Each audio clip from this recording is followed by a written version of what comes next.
بسم اللہ الرحمن الرحیم۔ السلام علیکم۔ اللہ تعالیٰ ہم سب کو صحت، سلامتی اور ایمان کی بہترین حالتوں میں رکھے۔ آج ہم بات کریں گے مسجد اقصیٰ کے بارے میں، مسجد اقصیٰ کی تعمیر کے بارے میں، مسجد اقصیٰ کی اہمیت کے بارے میں اور فلسطین میں رہنے والے مظلوم مسلمانوں کے بارے میں۔ فلسطینی کہتے ہیں کہ ہم ہجرت کر کے بہتر زندگی کے لیے فلسطین چھوڑ سکتے تھے، لیکن ہم نے مسجد اقصیٰ کی حفاظت کے لیے فلسطین نہیں چھوڑا، جو کہ مسلمانوں کے لیے تیسرا مقدس مقام اور قبلہ اول ہے۔ فرمان باری تعالیٰ ہے، ترجمہ ہے کہ پاک ہے وہ جو لے گیا ایک رات اپنے بندے کو مسجد حرام سے دور کی اس مسجد تک، جس کے ماحول کو اس نے برکت دی تاکہ اسے اپنی کچھ نشانیوں کا مشاہدہ کروائے۔ حقیقت میں وہی ہے سب کچھ سننے والا اور دیکھنے والا۔ قرآن میں مسجد اقصیٰ کا ذکر سورہ بنی اسرائیل میں آیا، جبکہ رسول اللہ صلی اللہ علیہ وآلہ وسلم کو ایک رات مسجد حرام سے مسجد اقصیٰ تک کا سفر کروایا گیا اور پھر وہاں سے آپ نے آسمانوں کا سفر کیا، جس کو سفر معراج کہا جاتا ہے۔ ابراہیم علیہ السلام نے اللہ کی خالص عبادت کے لیے 3 مراکز قائم کیے۔ ایک مرکز مکہ میں قائم کیا اور اپنے بیٹے اسماعیل علیہ السلام کو وہاں پر آباد کیا۔ اپنے دوسرے بیٹے اسحاق علیہ السلام کو ارض فلسطین میں متعین کیا اور اپنے بھتیجے لوط علیہ السلام کو اردن میں معمور کیا۔ حضرت یعقوب علیہ السلام نے پہلی مرتبہ ارض فلسطین میں عبادت کے لیے مسجد اقصیٰ کی تعمیر کی، جس کو بیت المقدس بھی کہا جاتا ہے۔ حضرت سلیمان علیہ السلام کے زمانے میں اس کی تجدید کی گئی اور اسی وجہ سے یہود اس کو ہیکل سلیمانی کہتے ہیں۔ 586 قبل مسیح میں بابل کے بادشاہ بخت نصر کے ہاتھوں یروشلم پر حملہ ہوا اور بیت المقدس کو مسمار کر دیا گیا۔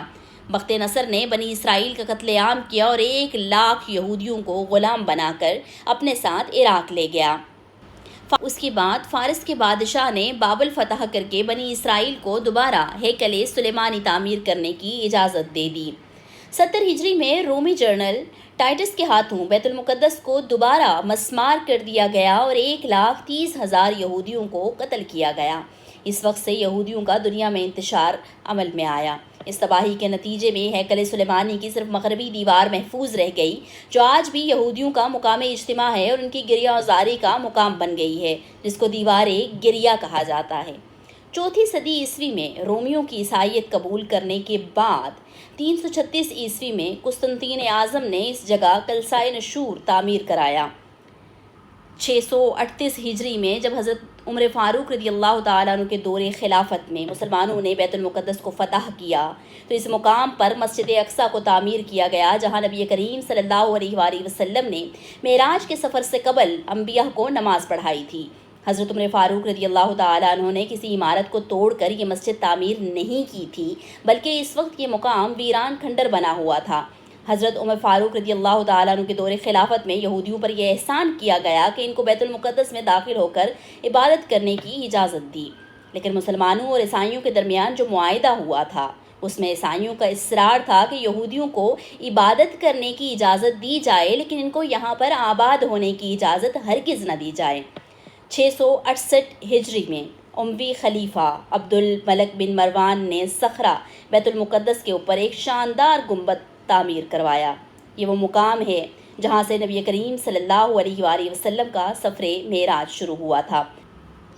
1096 میں جب صلیبی جنگوں کا آغاز ہوا تو مغربی یورپ سے یروشلم پر لشکر کشی کی گئی، جس کے نتیجے میں 1099 میں بیت المقدس پر عیسائیوں کا قبضہ ہو گیا۔ 68 سال بعد 1187 میں جب صلاح الدین ایوبی کی قیادت میں بیت المقدس کو دوبارہ آزاد کروایا گیا تو اس وقت مسجد اقصیٰ کو مسجد کی حیثیت سے بحال کر کے اس کے گنبد سے صلیب اتار دی گئی۔